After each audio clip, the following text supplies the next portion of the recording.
Então, pessoal, nossa aula de hoje nós vamos ver dicas, super dicas de plano inclinado, beleza? Se você não assistiu a aula de plano inclinado, vou deixar o link aqui na descrição, aqui nos cards e lá na tela final. É bom você saber como a gente decompõe, por exemplo, a força-peso num plano inclinado. Aqui eu vou colocar as dicas, beleza? Tem aí 4 situações, galera. A primeira situação é o seguinte: tem uma caixa aqui, não tem atrito nenhum entre a caixa e a superfície do plano inclinado, e aí eu tenho qual força que faz com que o bloquinho ou essa caixa escorregue para baixo? Px. Não é nem o peso e nem a força normal. Vamos lembrar que eu tenho o peso apontado para onde? Para o centro da Terra, e tenho a força normal aqui perpendicular à superfície do plano. Nenhuma delas empurra ou puxa o bloquinho ou a caixa para baixo. Se você perceber, ó, o peso está apontado para cá e a normal está apontada para lá. E o nosso bloquinho, ele tem que acelerar para onde? Ele tem que acelerar para esse lado aqui, ó. Então não é nem o peso e nem a força normal. Ou seja, se a gente for decompor o peso aqui, é uma parte dele que faz com que a caixinha escorregue. Então, quem é que faz a caixinha escorregar para baixo?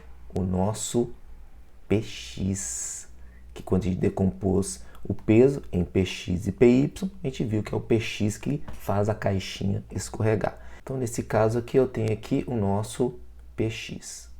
E aí, galera, o que eu faço? Vamos supor que eu quero saber a aceleração desse bloco, que seria essa aceleração aqui. Então, o que eu faço aqui, Kelso? Eu faço o seguinte: resultante das forças é igual a massa vezes a aceleração. Só que a única força que está atuando nele para ele poder descer, né, esse plano inclinado é quem? Px. Então, no caso, Px é igual a m vezes a, ou seja, o Px está no sentido da aceleração. Então, o Px faz função de quê? De resultante das minhas forças, ou seja, força resultante. Então, para eu achar a aceleração, é igual a Px sobre, passo o m para o outro lado, dividindo o Px sobre m. Quem é Px, Kelso? Px, como eu calculo ele? Nós já vimos também na aula passada que Px é igual ao peso vezes o seno do ângulo de inclinação, que é o meu θ aqui, do meu ângulo de inclinação, do meu plano inclinado.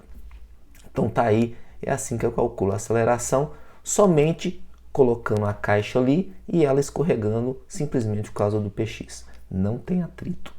Ah, Kelso, mas por exemplo, e se eu tiver uma outra situação que é a seguinte: eu sei que o meu Px, né, é ele que faz o bloquinho, né, escorregar para baixo, ou pelo menos essa tendência de escorregar para baixo, só que aí além do Px, eu tenho uma outra força, cara.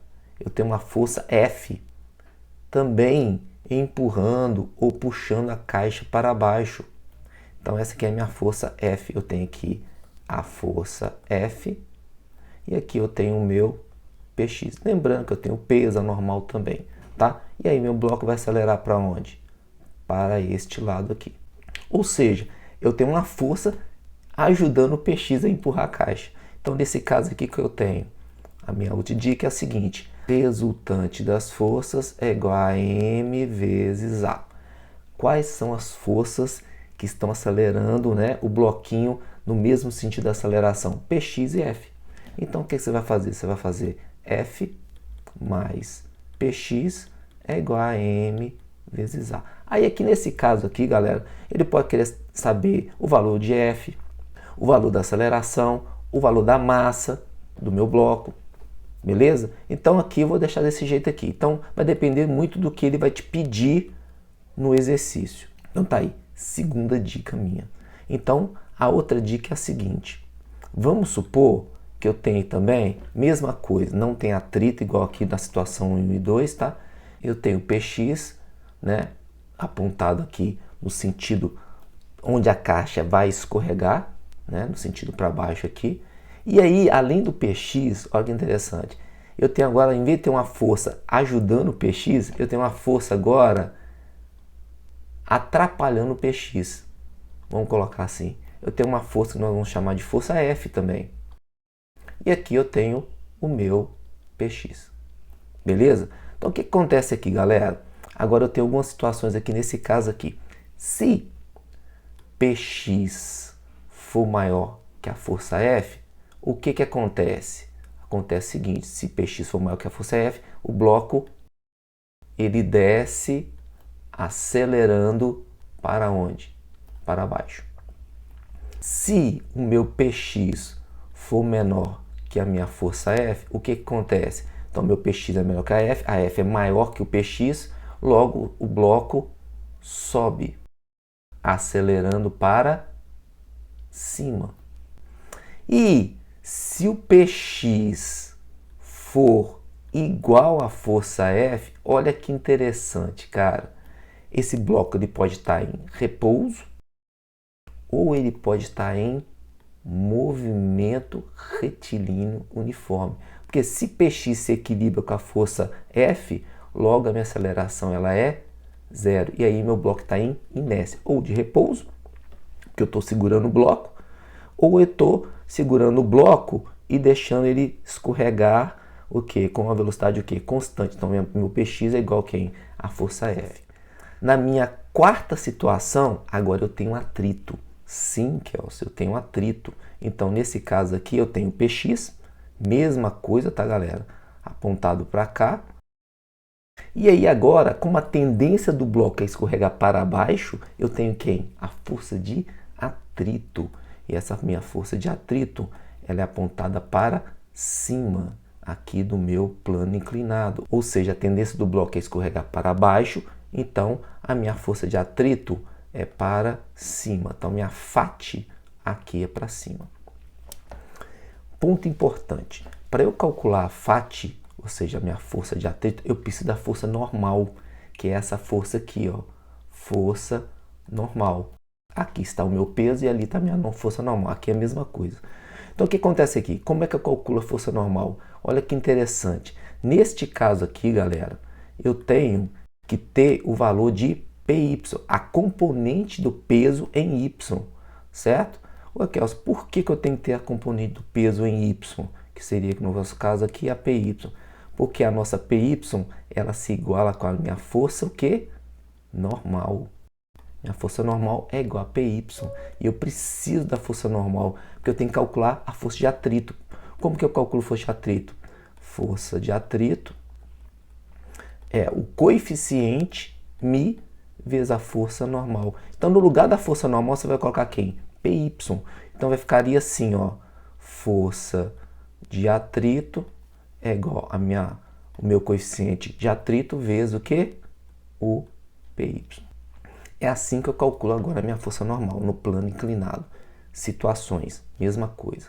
Se o meu PX ele for maior que a minha força de atrito, o que acontece? O meu bloco ele desce, acelerando para baixo. Se a minha força de atrito ou o meu PX ele for menor que a minha FAT, neste caso o bloco não sobe, porque a força de atrito ela só é para quê? Só para atrapalhar o PX nesse caso. Então, nesse caso, a força de atrito, como ela vence o PX, o bloco vai ficar o quê? Parado, ou seja, vai ficar em repouso.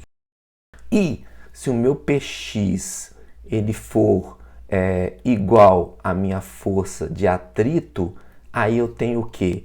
Ou ele está em repouso, ou ele está em movimento retilíneo e uniforme.